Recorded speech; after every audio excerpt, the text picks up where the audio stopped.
Hello, I'm David Rose, and thanks for joining us for a look at some of the top Washington's most wanted cases featured this weekend in partnership with Crime Stoppers. Let's start in Tacoma with the hunt for a convicted sexual predator. Take a look at Darryl Lamarr Waller, Jr. Detectives say Darryl absconded from Florida after admitting in a plea deal to having sex with a 14-year-old girl when he was 21 years old. That was 7 years ago. He never registered as a sex offender, fled the state. He has a warrant for violation of probation for lewd or lascivious battery. And Tampa Police think he is here now because of his criminal history. In 2017, he was arrested for a robbery at a mobile phone store in the city of Tacoma. And then in 2014, he was also arrested for assault in the first degree in the city of Lakewood at a nightclub. We want everybody in the community to be aware of him. He has not registered with the Pierce County Sheriff's Department. If Mr. Waller is found and located, he will be arrested and be transported back to Florida for his warrant.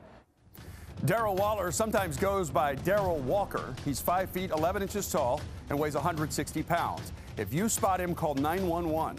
If you can tell Pierce County Sheriff's deputies where to find him, submit an anonymous tip to Crime Stoppers of Tacoma, Pierce County by texting it through the P3 Tips app on your cell phone or call 1-800-222-TIPS. There's a cash reward of up to $1,000 for any information that leads to his arrest. Some tense moments for grocery store workers in Seattle after witnesses say a man accused of shoplifting pulled out a knife after a worker tried to ask for their merchandise back. Surveillance video shows the suspect walking into the Red Apple Market in the Beacon Hill area on the morning of May 14th. He grabs a cart and heads to the deli area. Police say he took several pre-made sandwiches along with some other items, and then he blew right past the cash registers, just walked out the door without paying. As he exits the building, you see him looking back over his shoulder. And then, about 30 seconds later, a whole bunch of employees follow him out of the building and down through the parking lot. This gentleman actually pulled the knife from his pocket. It was a folding knife, opened it, held it in his hand, and threatened with an expletive, said that I'm gonna hurt you. So here's a guy that turns a simple shoplift by simply all he had to do was give up the items, and they didn't let him run on his way. He turns it into a robbery with a knife. Police say the suspect ran to the light rail station across the street, and store employees lost sight of him after he got onto an elevator. So here's another look at the suspect one more time. Seattle Police need your help to identify him. He's wearing that navy blue jacket and those orange shoes that also have some gray on them. Seattle Police say he's believed to be in his 40s with a medium build. So if you know his name, submit an anonymous tip to Crime Stoppers by calling 1-800-222-TIPS or use the P3 Tips app on your cell phone. And you will be paid a cash reward of up to $1,000 if that information leads to his arrest. But just a terrible home burglary case out of SeaTac. A trio of thieves looking to make a quick buck, shattering a man's sense of security. So let's start at the beginning with a look at just how determined these thieves were. Watch as the first suspect body slams himself against the back door of the house, bounces right off. But that wasn't his first attempt to get inside. He tried using a pry tool to force open the door. And this is where we get the best look at his face, his glasses, and that van's hat when he looks right up at the camera. When he couldn't get the door open, detectives say he and this woman smashed out a window. Pay particular attention to the tattoo sticking out of the top of his sweatshirt. Might help you identify him. They stole as many items as they could, throwing it all into that silver Honda Civic, while the man who lives in this home was at work trying to make a living. But to make matters even worse, there was a third suspect who came a short time later and also burglarized the house. He was wearing bright red shoes and a red jacket. Deputies say he did some damage to the doors and the drywall inside the home. You see him go back and forth with multiple loads of stolen stuff, including tools, electronics, jewelry, and other items. As we often say, there's no such thing as just a property crime. Behind property are people, and we want to make sure that we're taking care of them. These things that are stolen, this PlayStation, electronics, and cameras, those aren't just things. We have memories tied to them. It's that road trip we took with the camera, the time with our family on the PlayStation.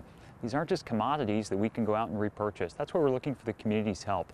Please take a look at these folks. Take a look at that unique hat, tattoos on their neck, those unique red shoes. And I think if we put all these things together, these unique things with our suspects and this silver Honda Civic, we're going to be able to find these folks and bring closure for a family. Well, here is a closer look at their getaway car. The Civic appears to be a 90s model. It doesn't have any license plates. Could mean it's stolen. And tonight, the victim says he's just heartbroken over what happened. I opened up my garage door and I see stuff from my living room on the floor of my garage, and it hits me in the gut. We want to help detectives identify these ruthless thieves who violated Greg's sacred space.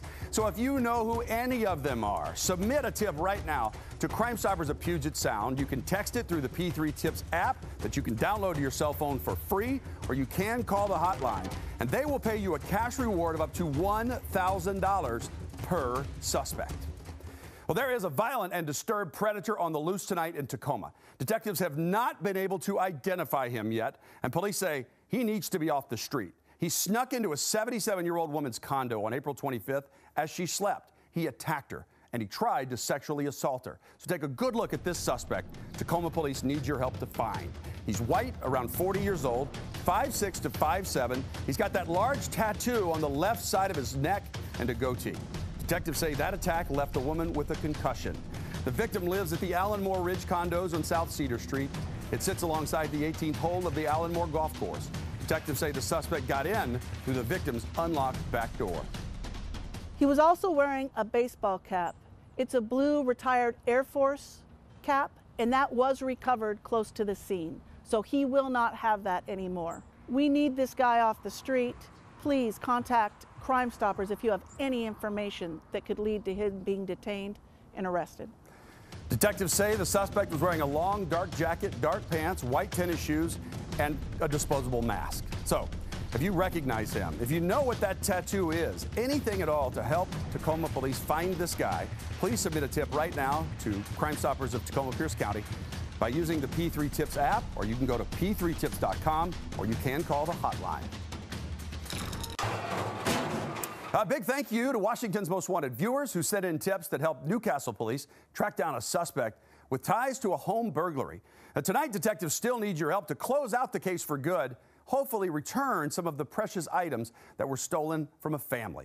Newcastle police are looking for any information on this man seen on video ringing doorbells and then claiming he had the wrong house whenever anyone answered. But on April 10th, when he rang the doorbell on this home, minutes later, the family living there was notified that someone had broken into their house while they were out having dinner. They later found their home ransacked, and Newcastle police say the thief stole credit cards, documents, and money, but also took some priceless family heirlooms that are still missing.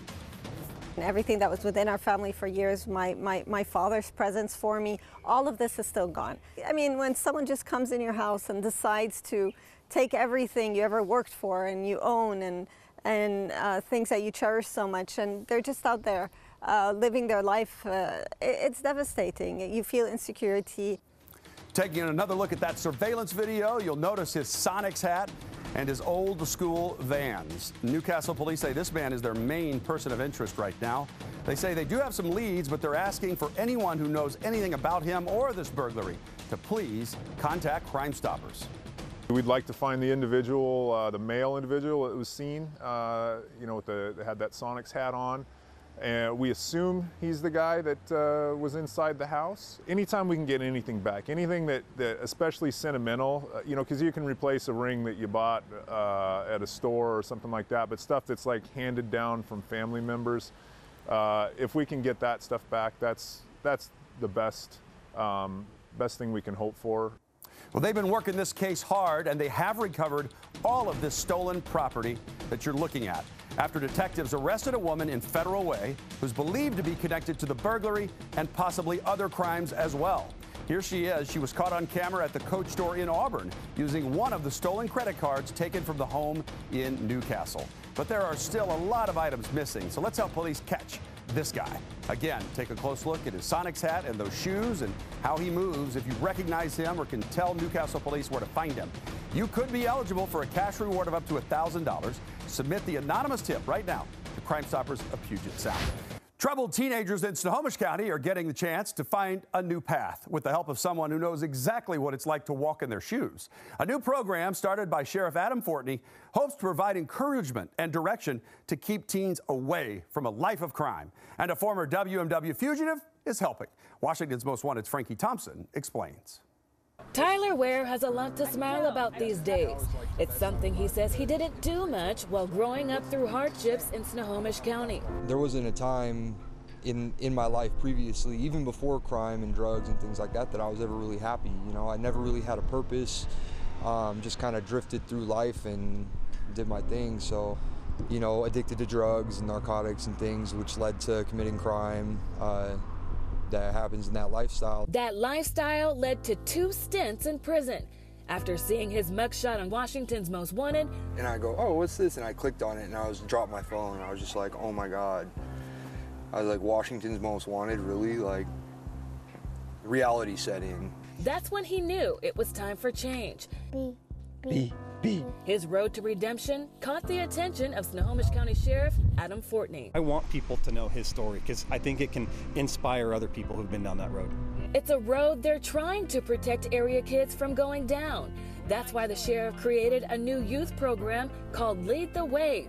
He says he couldn't think of a better partner to do this outreach with than someone who's been there. We're not naive. You know, we've both lived a life, and we know we may not be able to reach each and every one of them, but we're going to provide that setting and kind of leave it in their court. The sheriff says they're trying to connect with kids ages 13 to 17 years old that may be struggling to make good decisions, whether they've committed a crime or at a crossroads in life.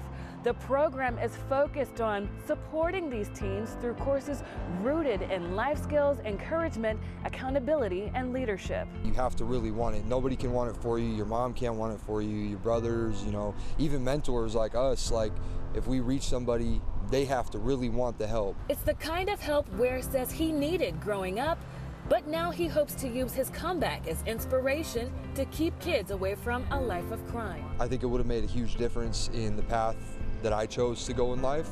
So hopefully if I could just reach one kid, you know what I mean, just one kid change one life, it would make the world of difference for me. Well, the 2-month program will meet once a week for 2 hours. Applications are now open online through June 1st. You can download an application from SnohomishCountyWA.gov and then look for the Lead the Way program for youth page on that website. Sheriff Fortney says the plan is to start in July.